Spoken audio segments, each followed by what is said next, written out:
In the pages of the Old Testament, we find a prophet whose words resonate through the ages, speaking not only to his own time, but also to the distant future. This is the story of Zechariah, a man chosen by God to deliver a message of hope, warning, and ultimate triumph. Born into a lineage of priests, Zechariah's life was destined to be intertwined with the divine plan for humanity. Now let's dive deeper into the fascinating world of Zechariah's prophecies and visions. This is where things get really interesting. You see, Zechariah wasn't just any ordinary prophet. He had a unique connection to the divine, and his words carry a weight that echoes through the ages. But before we get into the nitty-gritty of his prophecies, let's take a moment to understand a bit more about Zechariah himself. He came from a pretty impressive lineage, being born into a family of priests. His father, Berechiah, and his grandfather, Iddo, were both priests who returned from the Babylonian exile, Nehemiah 12 verses 4 and 16. So, you could say that Zechariah had a strong spiritual foundation from the get-go. Now, back to those prophecies. Zechariah's book is absolutely packed with them, and they cover a wide range of topics. But one of the most significant themes that keeps popping up is the coming of the Messiah. That's right, Zechariah had a front-row seat to the divine plan, and he wasn't afraid to share what he saw. In the first 6 chapters of his book, Zechariah lays out a series of 8 visions that are just bursting with symbolism. These visions are like pieces of a puzzle that, when put together, paint a stunning picture of God's redemptive work. From the horses and riders to the measuring line and the lampstand, each vision adds another layer of meaning to the overall message. But it's not just about the symbols themselves. It's about what they represent. Take the famous vision of the lampstand and the 2 olive trees, for example. Zechariah 4. This isn't just some random decoration. It's a powerful image of God's presence and provision. The lampstand represents the light of God's truth, while the olive trees symbolize the anointing and empowerment of the Holy Spirit. In other words, Zechariah is telling us that God is with us, and He's giving us everything we need to fulfill His purposes. And speaking of purposes, let's talk about those messianic prophecies. Zechariah doesn't hold back when it comes to foretelling the coming of Christ. In fact, he gives us some pretty specific details. In chapter 9, he speaks of a king who will come riding on a donkey, bringing salvation and peace. Zechariah 9 verses 9 to 10. Sound familiar? That's because it's a clear reference to Jesus' triumphal entry into Jerusalem, Matthew 21 verses 1 to 11. But it doesn't stop there. Zechariah also prophesies about the betrayal of the Messiah for 30 pieces of silver, Zechariah 11, 12, 13, which is exactly what happened to Jesus, Matthew 26 verses 14 to 16. And he even gives us a glimpse of the Messiah's ultimate reign as king, when all nations will come to worship him, Zechariah 14 verses 16 to 21. It's pretty mind-blowing stuff when you think about it. Here was this prophet living centuries before Jesus walked the earth, and yet, he was able to describe events that would later come to pass with stunning accuracy. It's almost like he had a front-row seat to the greatest story ever told. But Zechariah's prophecies weren't just about the distant future. They also spoke to the immediate concerns of his own time. Remember, the Jewish people were in the midst of rebuilding the temple, and they were facing some pretty hefty challenges. Zechariah's words were like a beacon of hope, reminding them that God was with them and that He would help them overcome every obstacle. Through his visions and prophecies, Zechariah painted a picture of a brighter future, one where God's people would be restored and where the Messiah would reign supreme. And the amazing thing is that his words continue to speak to us today. They remind us that no matter what we're facing, no matter how dark the world may seem, God is still in control, and He has a plan for our lives. But Zechariah's message isn't all about grandiose visions and future events. He also takes a critical look at the spiritual practices of his time, particularly the act of fasting. You might be thinking, fasting? Isn't that just about skipping meals? But trust me, there's so much more to it than that. In the book of Zechariah, we see the prophet addressing a question that the people had about fasting.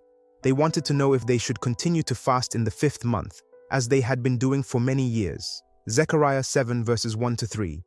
Now, to give you a bit of context, this fast was connected to the destruction of the temple and the city of Jerusalem by the Babylonians. 2 Kings 25 verses 8 to 9. It was a time of mourning and remembrance for the Jewish people. But here's the thing. Zechariah wasn't just interested in the outward act of fasting. He wanted to get to the heart of the matter. He challenged the people to consider their motives and their actions. Were they fasting for the right reasons? Were they truly seeking God? Or were they just going through the motions? In Zechariah 7 verses 5 to 6, the prophet says, "Ask all the people of the land and the priests, when you fasted and mourned in the 5th and 7th months for the past 70 years, was it really for me that you fasted? And when you were eating and drinking, were you not just feasting for yourselves?" Ouch. Talk about a wake-up call. You see, Zechariah was getting at something really important here. He was reminding the people that true fasting isn't just about abstaining from food. It's about humbling ourselves before God, seeking His face, and aligning our hearts with His will. It's about putting aside our own desires and agendas and focusing on what really matters, our relationship with the Almighty. But Zechariah doesn't stop there. He goes on to give some practical advice about what true obedience looks like. In verses 9 to 10, he says, "This is what the Lord Almighty said. Administer true justice. Show mercy and compassion to one another. Do not oppress the widow or the fatherless, the foreigner or the poor. Do not plot evil against each other." Wow, that's a powerful message. Zechariah is telling us that fasting and obedience go hand in hand. It's not enough to just go through the motions of religiosity. We have to live out our faith in tangible ways, by treating others with kindness, compassion, and justice. And the amazing thing is that when we do this, when we seek God with all our hearts and live out His commands, He promises to bless us in incredible ways. In Zechariah 8:19, the prophet says, "This is what the Lord Almighty says. The fasts of the 4th, 5th, 7th, and 10th months will become joyful and glad occasions and happy festivals for Judah. Therefore love, truth, and peace." Did you catch that?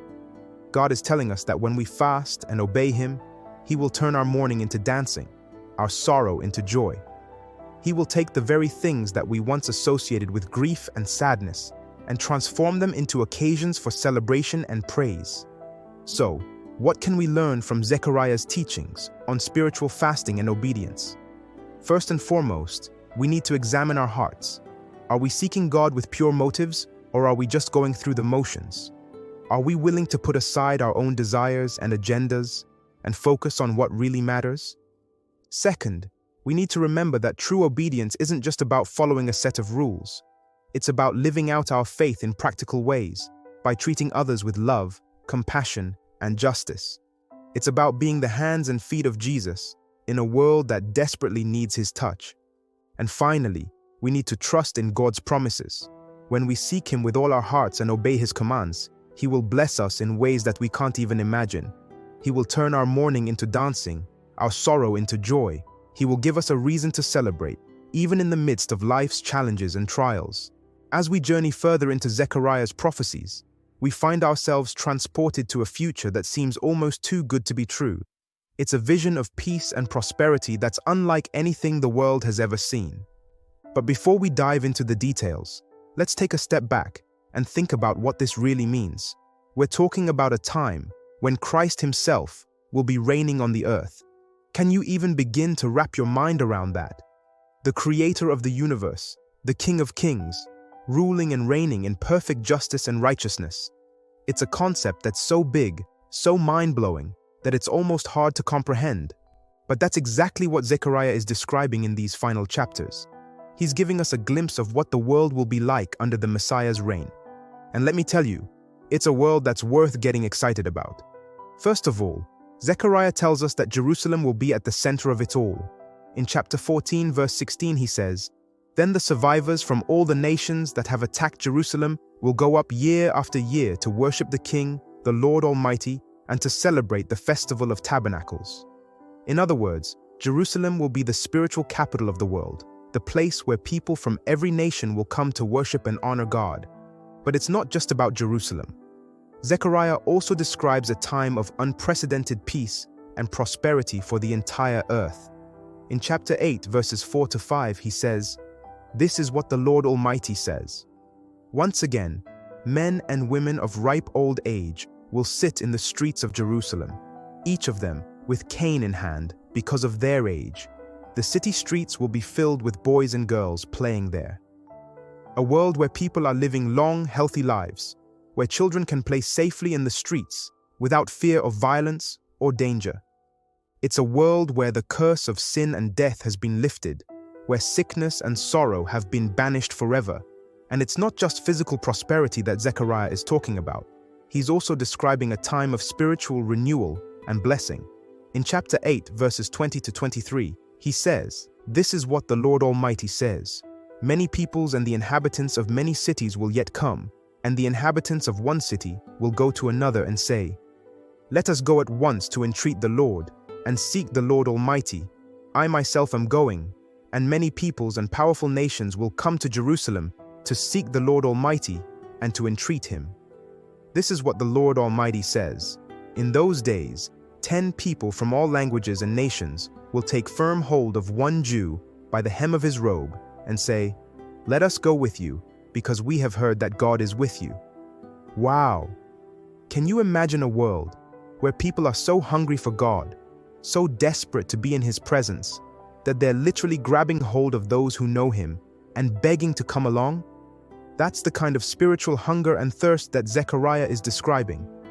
It's a world where the knowledge of God covers the earth like the waters cover the sea. Habakkuk 2 verses 14. But here's the thing. This vision of peace and prosperity isn't just some far-off dream. It's a promise from God himself. And it's a promise that's rooted in the person and work of Jesus Christ. You see, everything that Zechariah is describing is ultimately pointing to the Messiah. It's through him that these incredible blessings will be poured out on the earth. It's through him that sin and death will be defeated once and for all. And it's through him that we can have hope for a future that's brighter than we could ever imagine. In fact, the New Testament writers pick up on these themes and expand on them even further. In Revelation 21:22, we get an even more detailed picture of what the world will be like under Christ's reign. We see a new heaven and a new earth where there is no more death or mourning or crying or pain. Revelation 21:4. We see the tree of life with its leaves for the healing of the nations. Revelation 22:2. And we see God himself dwelling with his people forever. Revelation 21:3. This is the ultimate fulfillment of Zechariah's vision. It's the culmination of God's redemptive plan for the world, the final chapter in the story of salvation. And the amazing thing is that we get to be a part of it. Through faith in Jesus Christ, we can have a share in this incredible future. We can look forward to a day when all wrongs will be made right, when all tears will be wiped away, and when we will dwell in the presence of God forever. So, what should our response be to this incredible vision? First and foremost, we should be filled with hope. No matter what challenges or struggles we're facing in this life, we know that something better is coming. We know that God is working all things together for our good and his glory. Romans 8:28. But we shouldn't just sit back and wait for this future to arrive. We should be actively working to bring a taste of God's kingdom into the here and now. We should be praying for God's will to be done on earth as it is in heaven. Matthew 6 verses 10. We should be seeking to live lives that are marked by righteousness, justice, and compassion. And we should be sharing the good news of the gospel with everyone we meet, so that they too can have a share in this incredible future. As we come to the end of our journey through the book of Zechariah, it's natural to wonder about the prophet's life and legacy. What happened to him after he delivered these incredible visions and prophecies? How did his message impact the people of his time? And how does it continue to shape our understanding of God's plan for the world? Well, the truth is that we don't know a lot about Zechariah's personal life. The Bible doesn't give us many details about his day-to-day activities or his family life. But what we do know is that he was a faithful servant of God who was committed to delivering the message that had been entrusted to him. In fact, Zechariah's prophetic ministry took place during a crucial time in Israel's history. The people had recently returned from exile in Babylon, and they were facing the daunting task of rebuilding the temple and restoring their relationship with God. It was a time of great uncertainty and struggle, and the people needed a word of hope and encouragement. That's where Zechariah came in. Through his visions and prophecies, he reminded the people of God's faithfulness and the incredible future that awaited them. He challenged them to turn from their sin and to embrace the righteousness and justice that God required, and he pointed them to the coming Messiah, the one who would bring ultimate redemption and restoration to the world. But Zechariah's ministry wasn't always easy. Like many of the prophets before him, he faced opposition and resistance from those who didn't want to hear his message. In fact, Jewish tradition holds that Zechariah was actually martyred for his faith, just as Jesus himself alluded to in Matthew 23 verses 35. According to this tradition, Zechariah was killed in the temple courtyard, between the altar and the sanctuary. It's a sobering reminder of the cost of following God and speaking his truth in a world that is often hostile to his message. But even in the face of persecution and opposition, Zechariah's legacy lives on. His words continue to inspire and challenge us today, thousands of years after they were first spoken, and his message of hope and redemption is just as relevant now as it was then. In fact, Zechariah's prophecies have played a significant role in shaping Christian theology and our understanding of the end times. His visions of the coming Messiah and the ultimate triumph of God's kingdom have helped to give us a glimpse of the incredible future that awaits us as believers. But Zechariah's legacy isn't just about the distant future. It's also about the way we live our lives here and now. Just like the people of Zechariah's time, we are called to live with integrity and faithfulness, even in the face of challenges and opposition. We are called to seek justice and righteousness, to care for the poor and the marginalized, and to be a light in a world that is often filled with darkness. What do you think? Be sure to let us know your thoughts in the comments, and as always, please like, subscribe, and hit the notification icon for more content just like this. Until next time.